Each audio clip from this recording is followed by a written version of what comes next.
Buenos días. Hoy en la conferencia vamos a hablar sobre la Segunda Guerra Mundial, sobre sus causas y orígenes, y especialmente sobre el papel de Unión Soviética en ella. Esta reunión está dedicada al inicio de la Gran Guerra Patriótica para la Unión Soviética, que ocurrió en 1941, 22 de junio. Nuestros expositores son historiadores: Alejandro San Francisco, Universidad San Sebastián; Cristian Garay, Universidad de Santiago de Chile; Nicolás Salazar, magíster en estudios internacionales; y periodista Marcos Borkowski. Bienvenido a todos. Gracias, Ana y Ekaterina, y un gusto compartir con Nicolás, con Marcos y con Cristian esta mesa, que agradezco la invitación de la Casa de Rusia al cumplirse 80 años de la invasión de Hitler a la Unión Soviética, ese 22 de junio de 1941, ya lejano, pero que la historia nos trae al presente. Cuando las tropas de Hitler o las fuerzas militares de Hitler atacaron a la Unión Soviética, se trató de una decisión que cambió el curso de la Segunda Guerra Mundial, sin duda alguna. Y esto se produjo porque el conflicto, cuando comenzó en 1939, mostró que las fuerzas germanas prácticamente tenían una capacidad que era imposible de detener. Los primeros meses mostraron que fue relativamente fácil conquistar Europa occidental, y eso llevaba al prestigio del dictador alemán a su máxima expresión. Por otro lado, se trataba de un minuto en que Estados Unidos todavía no decidía ingresar a la guerra y la Unión Soviética había firmado un pacto con Alemania, de manera tal que en ese primer año y medio Hitler parecía invencible y victoria tras victoria comenzaba a apoderarse de Europa. Por eso es tan relevante la invasión del 22 de junio de 1941, en un doble sentido. En primer lugar, porque Hitler decidió comenzar la guerra contra la Unión Soviética, su antiguo aliado, y esta es una decisión que lo ubicaba en una difícil posición por tener adversarios en ambos frentes, que era una cuestión ciertamente más compleja desde el punto de vista militar, tener que combatir en el este y en el oeste. Y en segundo lugar, porque dicha determinación significaba un cambio de rumbo de la guerra, hasta entonces favorable ciertamente a Alemania, y que luego se volvería no solo difícil, sino que se dirigiría claramente hacia la derrota definitiva de Hitler, del nazismo y de Alemania. Millones de personas, de europeos principalmente, como sostiene Ian Kershaw, pensaban que estaban viviendo un verdadero infierno en la tierra por la muerte y destrucción asociada a la Segunda Guerra Mundial y por la forma como se desarrolló el conflicto. Gran parte de esas muertes y de ese drama ocurrieron precisamente en el frente oriental, en la zona que Timothy Snyder ha llamado de manera dramática pero descriptiva como tierras de sangre, por la historia inmediatamente precedente de la década de 1930 y por la que se desató durante la guerra misma. Me parece que es necesario precisar que no todos los males estuvieron asociados a los campos de batalla, ni todas las muertes se produjeron en los combates o en la lógica de la guerra, como el propio Hitler había previsto en enero de 1939. El conflicto se transformó en un buen pretexto y en una oportunidad para que el líder alemán llevara adelante también esa anhelada obsesión que lo acompañaba desde 1922 al menos, la matanza de los judíos, cuyas expresiones más destructivas fueron los campos de concentración y exterminio que se levantaron para llevar adelante la denominada solución final al problema judío. Veamos el tema de los líderes. Hay muchas cosas que marcan la historia de Europa entre las dos guerras mundiales. Una de ellas es la irrupción y consolidación del totalitarismo. Primero el comunista en Rusia, luego el fascista en Italia, finalmente el nacionalsocialista en Alemania. En los tres casos existía una ideología dominante que guiaba la acción de los respectivos movimientos y gobiernos. Cada uno de ellos tenía adversarios sobre los cuales ejercer su poder. También crearon un Estado que reflejaba el ideario que buscaban dichos regímenes. Sin embargo, no cabe duda que una de las claves principales fue la presencia en cada uno de ellos de unos líderes determinantes, figuras de gran poder y capacidad política, de una personalidad particular, quienes se convertirían en líderes centrales, cruciales de la Europa de las décadas de 1930 y 1940. Stalin comenzó a gobernar en la Unión Soviética tras la muerte de Lenin en 1924. Rápidamente impuso su estilo, proclamándose el continuador del leninismo, como reivindicó de inmediato, y asumiendo con clara determinación algunas de las tareas cruciales en el ámbito de la organización interna, la reforma del campo y la reorganización del partido. Manejó con mano de hierro el poder político, lo que se manifestaba sobre la población e incluso sobre los propios camaradas, en lo que algunos han denominado la autodestrucción de los bolcheviques. En el caso de Adolf Hitler, él llegó al poder en 1933 como líder del Partido Nacional Socialista Obrero Alemán. Para ello tuvo que superar obstáculos, menosprecios que lo habían acompañado durante una década de trabajo político y en la cual muchos pensaron que jamás llegaría a la alta posición que ostentó finalmente. Desde entonces en adelante, su objetivo fue la consolidación del poder total, fundado en su liderazgo personal, en una oratoria poderosa y convincente, en el éxito económico de los primeros años. Pero paralelamente, Hitler, como sabemos, impuso su poder en base a la arbitrariedad, a la discriminación contra los judíos y al término de la democracia de la Alemania de Weimar. Adicionalmente, inició un proceso de rearme que pocos advirtieron en su real dimensión y en sus potenciales consecuencias, lo cual preparó a Alemania para una nueva guerra. La lógica de ambos partidos, del comunista en la Unión Soviética y del nacionalsocialista en Alemania, había sido el ataque y la persecución mutua. Ambos se habían declarado recíprocamente enemigos. Si los comunistas habían presentado al fascismo como uno de sus enemigos principales, los nazis habían definido a los comunistas como sus adversarios principales en Alemania y los habían perseguido, encarcelado e incluso enviado a los campos de concentración a partir de 1934. Las páginas vitales, dolorosas, incluso frenéticas, de Jan Baltin en La noche quedó atrás muestran las dificultades y sufrimientos de los comunistas desde la llegada misma de Hitler al poder. Sin embargo, con el paso del tiempo las cosas cambiarían, de una manera incomprensible para muchos. Tanto Hitler como Stalin estuvieron dispuestos a llegar a un acuerdo, conocido como el Pacto Ribbentrop-Molotov o el Pacto Nazi-Comunista de agosto de 1939, que fue sellado de una manera imprevisible, que narra Andor Henke, un diplomático alemán que hizo las veces de segundo intérprete en esa ocasión, en agosto del 39. Señala Henke: la atmósfera, que ya había sido agradable, se volvió por lo demás cordial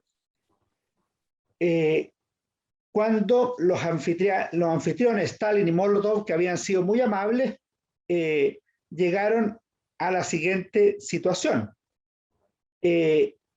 Stalin propuso un brindis por Adolf Hitler. Como sé lo mucho que ama el pueblo alemán a su Führer, quiero brindar a su salud. De esta manera, como señala François Furet, de septiembre de 1939 a junio del 41, Stalin es el principal aliado de Hitler, o al menos no es adversario. Ciertamente se trataba de una alianza o una amistad difícil de explicar para nazis y comunistas, no solo en Alemania o en la Unión Soviética, sino que en el resto del mundo, pues habían tenido años de odios y de persecuciones recíprocas. En 1939, de una manera pragmática, se unieron para disponer de Polonia y para iniciar el proceso que conduciría a la guerra, pero esto tendría muchas vueltas por delante. Esta vuelta principal fue precisamente la de junio de 1941. La invasión de Hitler formaba parte de su obsesión repetida tantas veces durante años en un doble sentido. Por un lado, para conquistar el espacio vital, como ya había anunciado en Mi lucha en 1924, y por otro lado, para destruir a los judíos. Ambos aspectos formaron parte del testamento político de Hitler, ya derrotado en el búnker de la Cancillería alemana a fines de abril de 1945, cuando señaló, sin arrepentimiento y con renovado odio, el objetivo sigue siendo el mismo: conquistar los territorios del este para Alemania, y pasarán los siglos y de las ruinas brotará un odio indestructible contra el verdadero responsable de haber provocado esta guerra, la judería internacional y sus adeptos. La guerra, como muchas veces ocurre en la historia, es planificada, pensada y declarada por líderes, por parlamentos, por ejércitos. Sin embargo, es el pueblo el que asiste a la guerra, el que viene el frente de batalla, el que mata o muere. La guerra en el frente oriental fue tan destructiva como autodestructiva, de una manera inimaginable para Hitler, quien torpemente se vio expuesto al final a una derrota terrible. En efecto, la jornada del 22 de junio del 41 generó un cambio inmenso en Europa en la Segunda Guerra Mundial.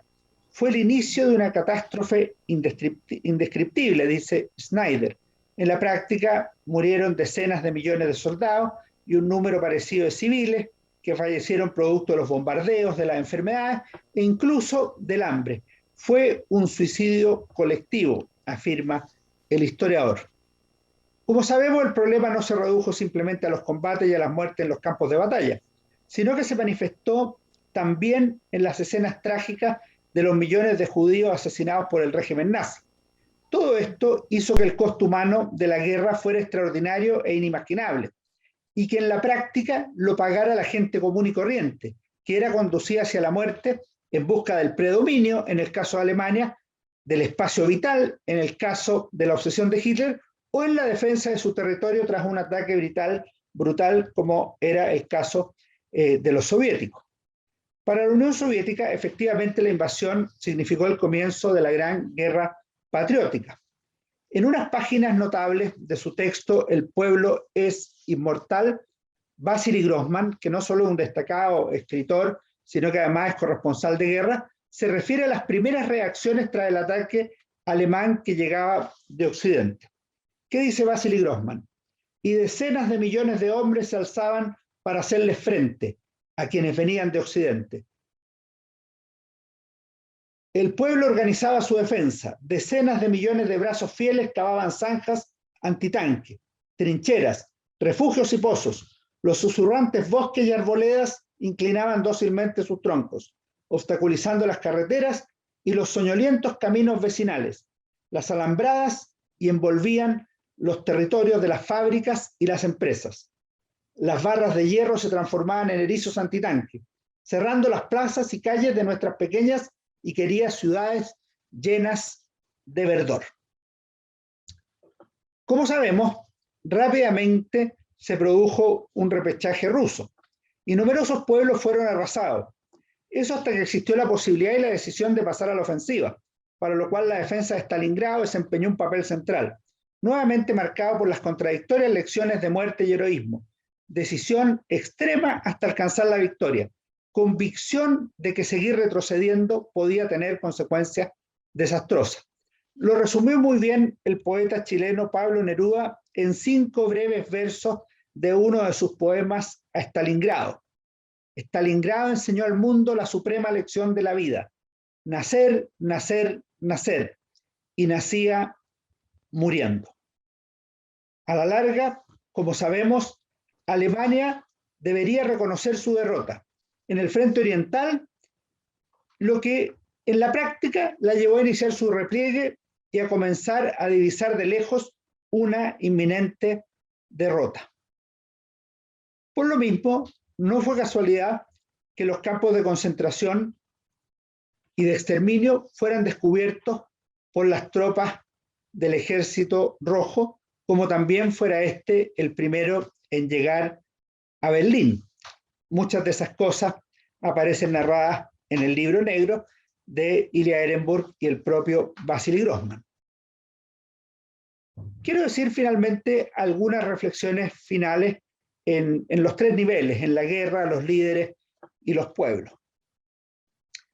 La guerra, cada guerra ciertamente, y también la Segunda Guerra Mundial, sigue teniendo ese sabor heroico y amargo que acompaña a la destrucción masiva. La muerte repetida hasta la pérdida del sentido, la multiplicación de números por millones, hasta el olvido de cada persona y su propio destino.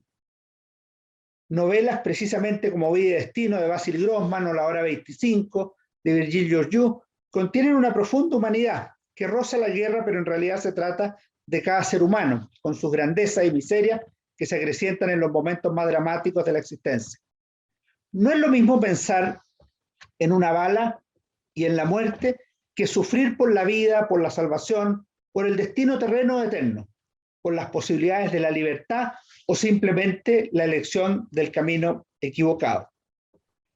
La Segunda Guerra Mundial cambió radicalmente el 22 de junio de 1941. Alemania tuvo que luchar en los mencionados dos frentes. Gran Bretaña pasó a contar con el apoyo que tanto añoraba, no solo de la Unión Soviética, sino también muy pronto desde los Estados Unidos, y la propia Unión Soviética inició una nueva etapa de su historia. Nada volvería a ser igual. Las muertes en los campos de batalla y en los campos de concentración y la bomba atómica solo vendrían a confirmar que la deshumanización estaba más extendida de lo que habían pensado los peores augurios. Los líderes tuvieron historias disímiles. En el caso del Führer, se inició la caída del mito de Hitler, del que habla Ian Kershaw, que sería cada vez más patente a medida que las fuerzas alemanas comenzaran a sumar derrotas y a replegarse de una manera inimaginable antes de la invasión del territorio soviético. La suerte de Stalin, en cambio, correría por un camino distinto. Pronto sería uno de los tres líderes mundiales, junto a Churchill y Roosevelt, con quienes tendría la tarea histórica de detener a Hitler y al nazismo, y con los dos líderes norteamericanos, ahora Truman, y con el propio Churchill, celebrarían la victoria en mayo de 1945. Por ello, entonces Stalin llegaría a su mayor momento de popularidad y de reconocimiento mundial. Los pueblos, por su parte, vivieron situaciones ambivalentes, definidas por millones de muertos y los sufrimientos acumulados durante tantos años. Por lo mismo, el fin de la guerra marcaba un camino de esperanza y un eventual punto de inflexión que no siempre tendría el resultado que todos esperaban. Muchas gracias.